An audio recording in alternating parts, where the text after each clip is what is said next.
2025 সালের অম্বুবাচীর তিথির পূর্ণাঙ্গ সময়সূচি, কখন শুরু কখন শেষ, বাড়িতে পুজো করা যাবে কিনা, কি কি নিয়ম, কবে আমদুধ দেওয়া যায়, সমস্ত কিছু আজকের ভিডিওর মাধ্যমে তুলে ধরার চেষ্টা করব।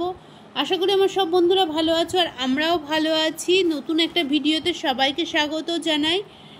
স্কিপ না করে ভিডিওটা দেখার অনুরোধ রইল। আশা করব অনেক অজানা তথ্য আজকের ভিডিওর মাধ্যমে তুলে ধরার চেষ্টা করেছি।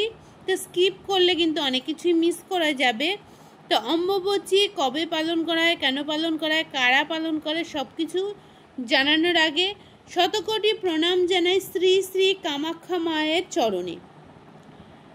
51 পীঠের মধ্যে সতীর যে দেহত্যাগ হয়েছিল তার 51 পীঠের মধ্যে কামাখ্যা মন্দির আরও একটা অন্যতম মন্দির।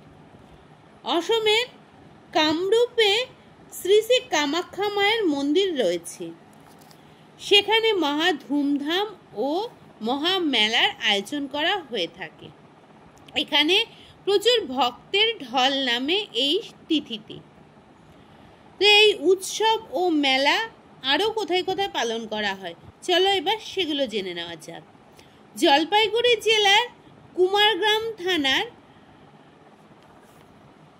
কামাখ্যাগুড়ি গ্রামে অম্বুবাচী তিথিতে শ্রী শ্রী কামাখ্যা দেবীর পুজো এবং ওই উক্ত তিথিতে নদিয়া জেলার অন্তর্গত নাকাশিপাড়া থানার নাঙ্গালা গ্রামে সাহেব ধনী সম্প্রদায়ের কাটাপীর সাহেবের বাৎসরিক উৎসব ও মেলার অনুষ্ঠান হয়।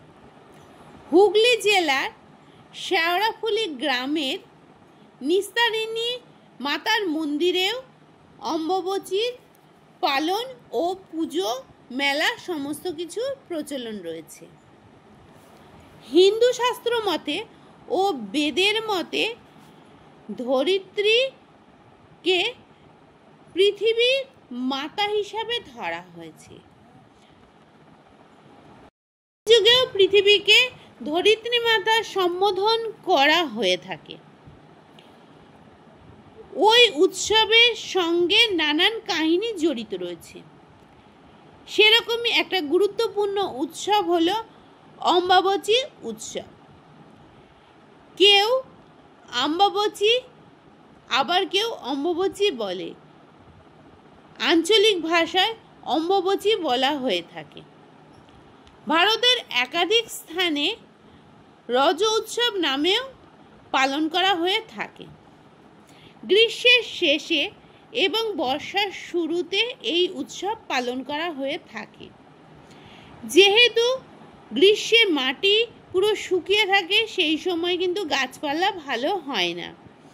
তো মনে করা হয় আষাঢ় মাসের মিথুন রাশিতে মৃগশিরা নক্ষত্রের চতুর্থ পদে ঋতুমতী হন ধরিত্রী। পূর্ণবয়সী মহিলারা সন্তান ধারণে সক্ষম হন। ধরা যায় তাই পৃথিবী শস্য শ্যামলায় ভরে ওঠে। এই 3 দিন কিন্তু কোনো কাজ করা যাবে না। সেরকমই বিশেষ কিছু কাজের কথা আজকের ভিডিওতে জানাবো। তো তার আগে জানাই এই উৎসবটা কারা পালন করে থাকে। সন্ন্যাসী এবং বিধবারা এই 3 দিন কিন্তু পালন করে থাকে। তারা কোনো রান্নার জিনিস বা কোনো আগুনের জিনিস কিন্তু গ্রহণ করেন না। তারা ফল খেয়ে কিন্তু তাদের দিন যাপন করে থাকেন। তো এবার কি কি পালন করব না, কি কি কাজ করব না, সেগুলো নিয়েই চলে আসি। এই সময় কিন্তু মাটি খোঁড়া যায় না এবং কৃষিকাজ বন্ধ থাকে এই 3 দিন। কোনো শুভ কাজ, গৃহপ্রবেশ, অন্নপ্রাশন, মাঙ্গলিক কোনো কাজ, কোনো কিছুই কিন্তু এই 3 দিন করা উচিত নয়। তো এই সময় দেবী মূর্তিকে কিন্তু লাল কাপড় দিয়ে ঢেকে রাখার রেওয়াজ রয়েছে। আর অতি অবশ্যই কিন্তু লাল কাপড় দিয়ে ঢেকে রাখবেন দেবী মূর্তিকে। এই সময় কিন্তু পুজো করলেও কোনো মন্ত্র উচ্চারণ করা যাবে না। এই সময় কিন্তু সন্ধ্যার সময় শুধু প্রদীপ আর ধূপ দেখাতে পারেন। আর এই 3 দিন হলে সম্ভব হলে 3 দিনই আম দুধ দেবেন। সম্ভব না হলে একটা দিন অবশ্যই আম দুধ দিয়ে পুজো দেওয়ার চেষ্টা করবেন এবং পুজোর শেষে কিন্তু সেই আম দুধটা সকলে গ্রহণ করবেন। প্রচণ্ড গরমের হাত থেকে বাঁচার জন্য কিন্তু আম দুধ দেওয়ার প্রচলন রয়েছে। শক্তি মন্ত্রে দীক্ষিত তারা কিন্তু মন্ত্র জপ করতেই পারেন, গুরু পুজো করতে পারেন। দেবী মূর্তিতে ধূপধুনো ছাড়া কিন্তু আর কিছু দিয়েই পুজো করবেন না। নদীতে স্নান করবেন না বা জলাশয়ে কিন্তু স্নান করবেন না। এই সময় কিন্তু জলাশয়ে বা নদীতে স্নান করা একদমই উচিত নয়। কাছে পিঠে যদি গণেশ মূর্তি থাকে সম্ভব হলে গণেশ মূর্তি দর্শন করার চেষ্টা করবেন এবং সম্ভব হলে যারা অম্বুবাচী ব্রত পালন করে থাকে তাদের মধ্যে কিছু ফল দান করতে পারেন।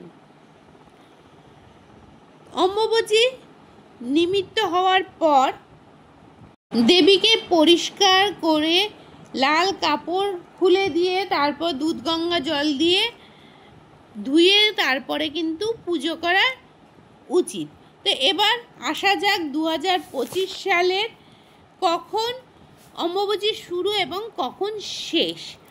বাংলার 7ই আষাঢ় 1432, ইংরাজির 22শে জুন 2025 রবিবার।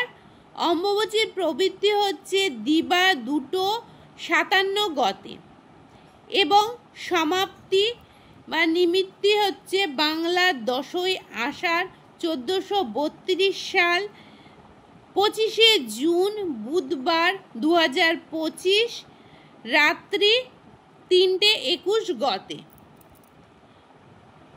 অম্বুবাচী তিথি শেষ হওয়ার পর পুজোর স্থানটি পরিষ্কার করে যথারীতি আবারও পুজো করতে পারেন।